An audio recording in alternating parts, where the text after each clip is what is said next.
So, Wario has an adventure. He's off exploring. He calls it the Awazon River Basin. I think it might just be the Amazon. It might just be he calls it the Awazon because he likes turning M's into W's. One way or another, there's this jungle that he's in, and he finds an underground civilization, ruins, place. There's treasure. And he goes and he collects the treasure, and also he has a demon at the end. He gets his own personal demon that can grant him wishes kind of like a genie. It was weird. But Wario got a lot of treasure again, doing this underground adventure. Now, I'm not sure exactly when in the timeline this happens, but around this point, Wario is starting to get involved in business on Earth. Right. So he's becoming a successful entrepreneur on Earth. I'm not sure if this is before or after he gets access to this wish-granting demon from underground, but I'm sure that helped afterwards, one way or another. Probably he saw it as a way to finally get more money in a less painful fashion than needing to wish for it. Yeah. Well, I mean, he never wished for money. He only ever wished for things that he had to spend the money on, so far. So that's what Wario was doing this whole time. Now, back with the Kongs, DK gets kidnapped by the Kremlings. Because, they are angry, they're always at war, and, they had just destroyed the Kremlings' holdings on Donkey Kong Island. Twice. Which, I mean, that's kind of a bad rap, because they paid for the privilege of that land and using it for their industrial purposes. DK wasted all of that money on his ridiculous schemes and shenanigans. So, they're just very angry, so they capture DK. And so Diddy, DK's little buddy, meets up with his girlfriend Dixie, and they go to rescue DK. Yes. So, along the way, we get introduced to a couple of other Kongs in the family. Yes. We hadn't previously mentioned Funky Kong, the family tinkerer. He's aeronaut, but he's developed into a mechanical excellence. At this point in the timeline, all we've seen from him is aeronautics. He builds barrel-based aircraft, which is pretty impressive, all considered. Yeah. But, let's see, we've also got Candy Kong, who is DK's girlfriend. She runs things? She doesn't really... She's kind of... Does she run the games in She Donkey runs Kong the Country? save game in the first one. Right, back when we needed to save games. But... like, what she actually does on the island is always kind of vague, at least at this point. Maybe she's like any good mob boss and is there to be eye candy. Yeah. Which is unfortunate, but I don't think DK is much of a forward-thinking feminist at this point. Really not. He's really bad at a lot of things. His grandfather was a much better Donkey Kong. Much better Kong. Anyway, we've also got Swanky, who is I guess the family scam artist. He's good at, Flim Flam. He runs, like, He probably does all the finances. Probably a bit of that. Making him one of the most important members of the... He seems to me more like the kind of guy who'd be on a street corner running, like, 3-card Monty or a shell game. Oh yeah, but that's just, something he does for fun. Oh, it's not his actual job. Yeah, okay. And then there is also Wrinkly Kong, who is Cranky's wife, DK's grandmother, who is very different from the other Kongs. She is the diplomat. She, at this point that we see, is doing educational outreach to the Kremlings, who are very bad at basic, like, math and reading and such. I think Junior takes after Wrinkly Kong. Absolutely, he does. He's, we've mentioned already, Junior is becoming the Kong Island liaison with the Mushroom Kingdom. and definitely studies under his mother for, this purpose and learning how to be a good diplomat. I bet she got a degree. Oh, definitely. She's very well educated, as we can see. She runs a school.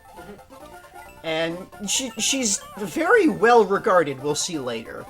But, so that's the other Kongs that we haven't met previously that we now know about. So anyway, DK got kidnapped, so Diddy and his little girlfriend Dixie go on Kremling genocide. They tear through the Crocodile Isles, the homeland of the Kremlings, and they slaughter everyone in their path. They rescue DK, but that's not good enough for them. They go into the core of the island and blow it up and destroy the entire island? Well, I guess you gotta teach them a lesson for trying to step to the Kongs, but I maybe Diddy's really a little... think Diddy was going overboard to impress his girlfriend. That, and maybe to impress Donkey. Yeah, to impress DK.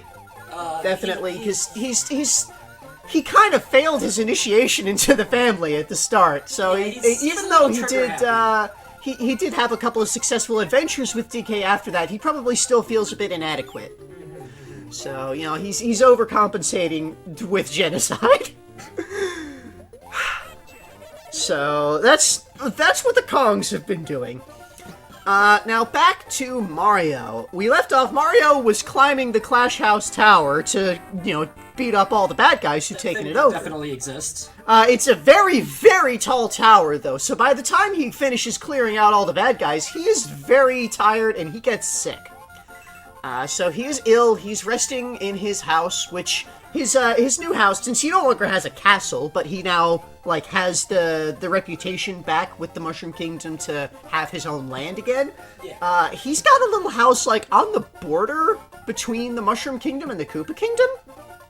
Yeah. Where, it's right across just a ravine, and there's Bowser's Castle. Pretty much right there. And it's sort of on the outskirts of Toad Town. Yeah. So, Mario is sick. He's resting in his little house here. Peach comes to, visit him while he's sick. I guess tend to him, help him feel better. Go on a picnic. And Bowser comes and kidnaps her immediately, because of course he does. So, Mario then gets out of his bed, he's still very sick, and he goes to Bowser's castle to rescue the princess, and that's when a sword falls from the sky. Mm-hmm. And, things go really wacky from there. They eventually find, let's see, he meets up with a bunch of other weirdos, this weird marshmallow cloud kid who claims he's a frog, and... He's actually from Nimbus Land. And then there's this star spirit inhabiting a doll that he meets, who he learns a lot from. We learn a lot about stars from that. Yeah, so this is where Mario and the rest of us learn about the mechanics of the stars and wishing. So the Star Road is a place that exists in the heavens. We've vaguely seen parts of it, kinda. And among the Star Road live the Star Spirits, who grant wishes, when you wish upon a star. Mm-hmm. And the Star Road gets shattered by this giant sword that was sent by Smithy, is the only name that we get from this strange thing from some other dimension or something. The Smithy gang seems to be an interdimensional army. Yeah, and they came and they destroyed the Star Road so that nobody can have their wishes granted. And this is a problem for he calls himself Gino. That's the name of the doll that he inhabits. His actual name is unpronounceable to humans, but he's there inhabiting this doll because he needs to repair the Star Road. He's collecting the 7 pieces of the Star Road that had fallen from the sky after it was shattered.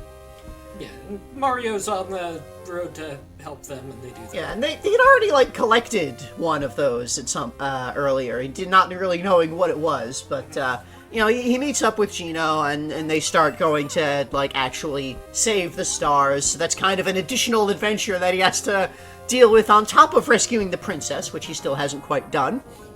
But, he goes around, he's saving these star spirits, he's defeating the Smithy gang. He meets up with Bowser, who has been having some troubles of his own. He's trying to take his castle back, but his armies have kind of gotten scattered and split up, and he's having some real trouble fighting against the Smithy gang and their interdimensional, seemingly endless army of weapons. Living weapons. That's all the Smithy gang is, living weapons, it seems. So, Bowser offers to have Mario join the Koopa Troop. You know, he's joining up with Mario, but he's got a save face. So, Bowser is involved because he's going to get help with getting his castle back and getting his kingdom back. They find the Princess Peach was taken by this weirdo named Booster. Who's definitely not Wario. Who is definitely not Wario. Not at all. Not even slightly. Completely different person.